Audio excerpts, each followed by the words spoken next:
We live on a blue planet, with oceans and seas covering more than 70% of the Earth's surface. Oceans feed us, regulate our climate, and generate most of the oxygen we breathe. They also serve as the foundation for much of the world's economy. It regulates rainfall and drought, contains 97% of our planet's water, and absorbs CO2, helping to keep the carbon cycle in balance. From food to jobs, from tourism to fisheries to international shipping, it is lifeline for billions of people too. But despite their importance, oceans are facing unprecedented threats as a result of human activity. Every year, an estimated 8 billion tons of plastic waste end up in the world's oceans. At the same time, climate change is damaging coral reefs and other key ecosystems. Overfishing is threatening the stability of fish stocks. Nutrients pollution is contributing to the creation of dead zones.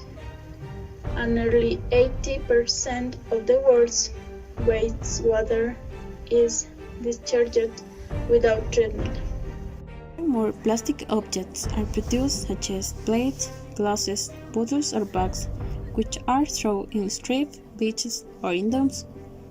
However, due to the action of wind and rain, this waste can also reach the sea and later to the ocean. But how? It is simple.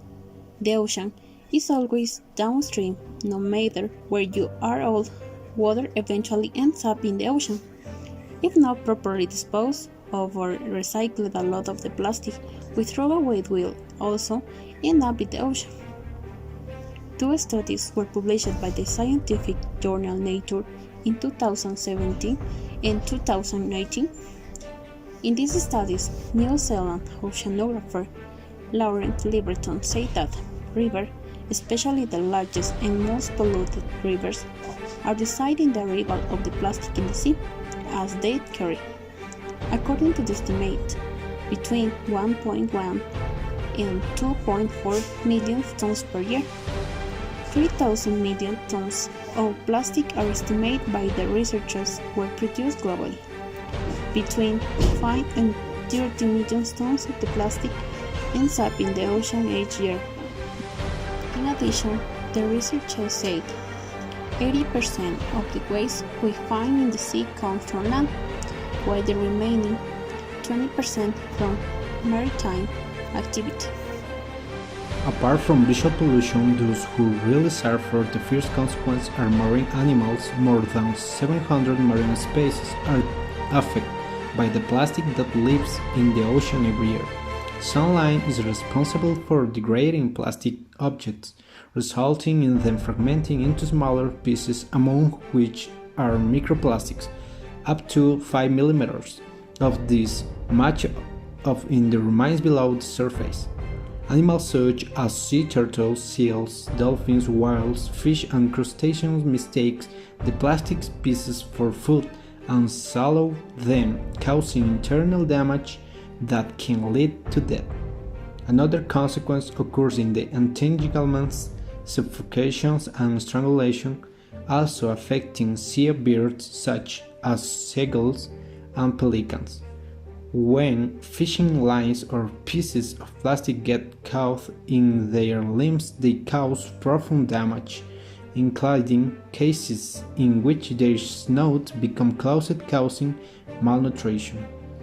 Fishing gear represents another problem that affects use directly.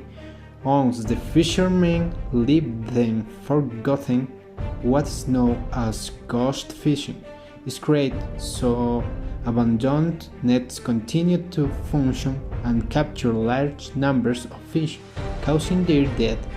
In this way, mortality levels rise and therefore many of the marine animals begin to disappear. Bear in mind that everything we throw into the ocean. Sooner or later, returns to use transform it and affects our daily lives by being more aware and responsible in the use of plastic.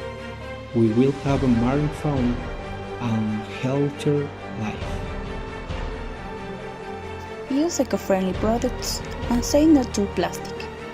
A plastic container takes 2 seconds to manufacture, 30 minutes to use, and more than 450 years to biodegrade. People, the ocean must be cared because our future depends on it.